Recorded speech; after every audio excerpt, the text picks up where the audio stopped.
नमस्कार. मला एक सांगा, की तुम्हाला असा प्रश्न पडतो का, की माझं मूल खोटं का बोलतोय? किंवा माझ्या मुलाला खोटं बोलायची सवय का लागली आहे? जर तुम्हालाही हा प्रश्न पडत असेल, तर तुम्ही काही वेगळे नाही. मॅक्झिमम पालकांना हा प्रश्न पडतो, की मुलं खोटं का बोलतात?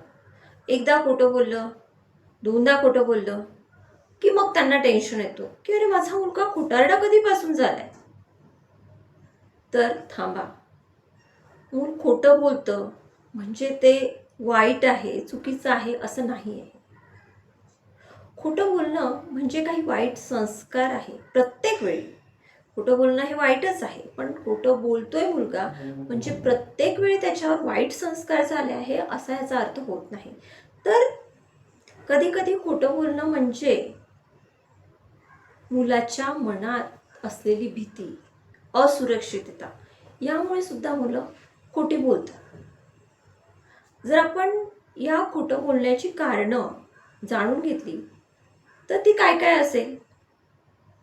तर खोटं बोलण्याचं म्हणजे मुलांनी खोटं बोलण्याचं, आपण मुलांच्या खोटं बोलण्याबद्दल बोलतोय. मुलांनी खोटं बोलण्याचं पहिलं कारण म्हणजे शिक्षा टाळण्यासाठी. आता एक उदाहरण घेऊया की घर आहे आणि आपल्या घरी एक काचाचा ग्लास आहे आणि मुलाच्या हाताने तो चुकून काचाचा ग्लास खाली पडला किंवा फ्लॉवर पॉट खाली पडला. त्यावेळेस तो फुटला आणि आईने विचारलं की कोणी फोडला? तर तो लगेच म्हणेल मी नाही. याचा अर्थ काय? तो खोटं बोलला. पण का बोलला? तर त्याला भीती वाटली की आई आपल्याला शिक्षा करेल. त्यामुळे बरेचदा मुलं त्यांना खोटं बोलण्याची सवय नसते तर ते भीतीपोटी खोटं बोलतात. दुसरं उदाहरण जर आपण घ्यायचं म्हटलं तर मुलं खोटं बोलली तर काय? की आई बाबांचा निराश करायचं नाही. बऱ्याच मुलं जे असतात फार इमोशनल असतात. त्यांना वाटतं की नाही, मी जर सपोज फॉर एक्झाम्पल मी एखाद्या एक्झाममध्ये फेल झालो किंवा एखाद्या कॉम्पिटिशनमध्ये फेल झालो किंवा मला टीचरने शिक्षा केली तर मग आईला वाईट वाटेल, बाबांना वाईट वाटेल. म्हणून ते वाईट वाटू नये म्हणून सुद्धा मुलं खोटं बोलतात. उदाहरणाने माझ्या ठिकाणी माझ्या सेंटरला एक केस आली होती. त्यांचं असं म्हणणं होतं की हा फारच खोटा बोलतो, म्हणजे स्कूलमध्ये काय झालेलं हा व्यवस्थित सांगत नाही. तर त्याच्या बाबतीत असं होत होतं की त्याला मुलं खूप बुली करायची आणि तो घरी सांगायचा नाही. का सांगायचा नाही? तर त्याला वाटायचं की मुलं मला बुली करतायत, हे जर आईला कळलं तर आईला खूप वाईट वाटेल, कारण आई आपल्यावर खूप प्रेम करते. मग मला जेवढं वाईट वाटतं मुलं बुली करतात मला, तर मग माझ्या आईला किती वाईट वाटेल. काही मुलं खूप सेन्सिटिव्ह असतात, त्यांच्या मनात हे विचार येतात आणि त्यावेळी मग ते सांगतच नाही किंवा कसा गेला दिवस तर ते खरं न सांगता छान गेला वगैरे वगैरे असं काहीतरी उत्तर देतात, म्हणजे खोटं बोलतात. त्यानंतर तिसरं आहे की जास्त अपेक्षा. बरेच पॅरेंट्स जसे जसे मुलं मोठी होतात खूप एक्सपेक्टेशन्स ठेवतात की तुला एवढेच पर्सेंटेज भेटायला पाहिजे, एवढेच मार्क्स भेटायला पाहिजे. म्हणजे मला इतकं आश्चर्य वाटतं कधी कधी, 20 मार्क्सची टेस्ट असते, त्यातही मुलांना जर 20 पैकी 19 मार्क्स आले किंवा 18 मार्क्स आले तर पॅरेंट्स खुशच नसतात. त्यांना 20 आउट ऑफ 20 हवं असतं. मग त्यावेळेस जेव्हा त्यांना येत नाही, म्हणजे 20 आउट ऑफ 20 मिळाले नाही, त्यांना 15 मिळाले, 16 मिळाले, 17 मिळाले, त्यावेळेस ते सांगतच नाही. हां आई, माझी ते टेस्ट मिळालीच नाही, मला ते नाही मिळालं, अजून त्याचा रिझल्ट लागायचा आहे, एक्सेट्रा एक्सेट्रा रिझल्ट ते द्यायला लागतात. इन शॉर्ट ते खोटं बोलायला लागतात. तर तुमच्या अपेक्षा ज्या आहेत त्याच्यामुळं त्यांना वाटते अरे मी जर सांगितलं की हां मला ना 70 मिळाले आउट ऑफ 20 तर मला ओरडा बसेल, रागवतील, त्यामुळे तो सांगतच नाही. म्हणजे अपेक्षेची त्याला भीती वाटत असते. त्यानंतर आहे कल्पनाशक्ती. छोट्या मुलांची कल्पना करतात. मग आपण म्हणतो काही फेकतोस, काही ते फेकत नाही. ते म्हणतात मी ना काल चंद्रावर गेलो होतो, मी सुपर हिरो आहे, एक्सेट्रा एक्सेट्रा. तर तो छोट्या मुलांच्या कल्पनाशक्तीचा, म्हणजे ज्या काही कल्पना करतात ते, तर त्याच्या माइंडचा एक ते डेव्हलपमेंट स्टेज असते, त्यांची माइंडची डेव्हलपमेंट होत असते, म्हणून ते तसे इमॅजिनेशन करत असतात. आणि आपण म्हणतो काही पण काही, आणि त्यांना मोठी मुलं म्हणतात मग काहीही करे, काहीही बोलतोस का? तो काहीही बोलत नाही, ती त्याची इमॅजिनेशन असते. आणि मग अशा वेळेस सुद्धा ते खोटं बोललेलं नाही आहे, त्याला आपण खोटं म्हणू शकत नाही, ती त्याची कल्पनाशक्ती आहे, तिची इमॅजिनेशन आहे. त्यानंतर आपण की बरेचदा लक्ष वेधून घेण्यासाठी, आणि हे मुलंच खोटं बोलत असं नाही, मोठे लोक पण लक्ष वेधून घेण्यासाठी खोटं बोलतात.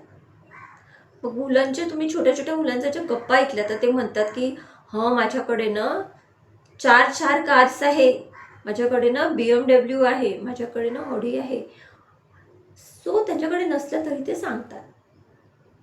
किंवा माझे बाबा ना खूप मोठे ऑफिसर आहे, माझी आई ना खूप मोठी पॉलिटिशियन आहे. तर हे खोटं बोलतात. का खोटं बोलतात? कारण त्यांना दुसऱ्यांमध्ये कुठून दिसायचं असतं, दुसऱ्यांकडून त्यांना अट्रॅक्ट करायचं असतं, लोकांना आकर्षित करायचं असतं, म्हणून ते असं खोटं बोलतात.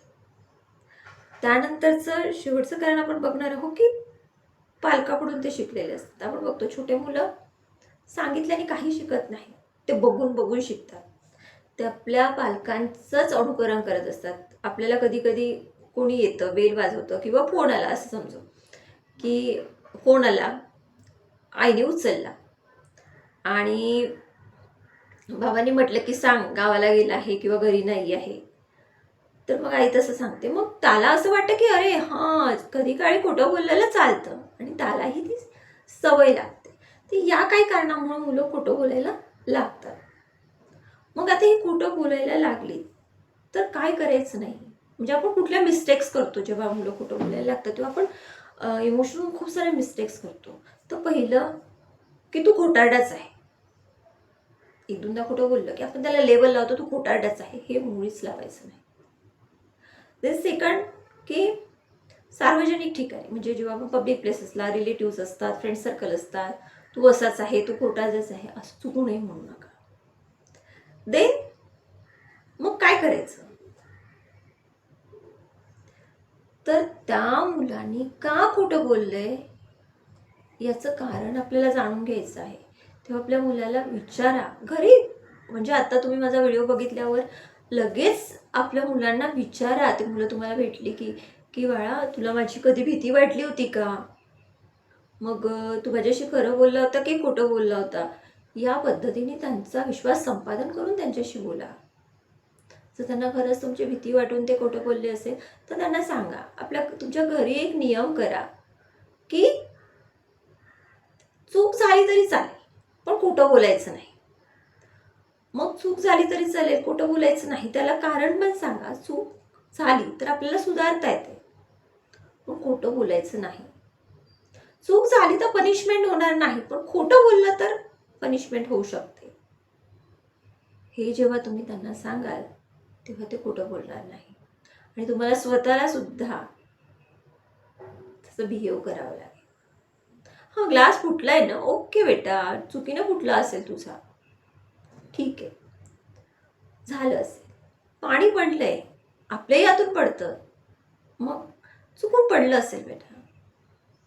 या पद्धतीनं जर आपण आपला संवाद घरी ठेवला आपल्या मुलांसोबत तर आपली मुलं खोटं बोलणार नाही. ही होती आपली मुलं खोटं का बोलतात यांची कारणे, आणि आपण काय करू नये आणि काय करावं याची छोटासा व्हिडिओ. मी प्रांजली काळे, एक प्रोफेशनल सायकोलॉजिकल काउन्सिलर, त्याचप्रमाणे लाईफ कोच आणि हीलर. जर तुम्हाला व्हिडिओ आवडला असेल तर व्हिडिओला लाईक करा, आपल्या नियर अँड डिअर फ्रेंड्ससोबत अनेक पालकांना शेअर करा, कारण आपलं एक शेअर खूप साऱ्या मुलांचं आयुष्य चेंज करू शकतं, त्यांचं पॅरेंटिंग चांगलं होऊ शकतं. चॅनलवर नवीन असाल तर चॅनलला नक्की सबस्क्राईब करा, व्हिडिओ आवडल्यास लाईक करा. तुर्तास इथेच थांबते. धन्यवाद.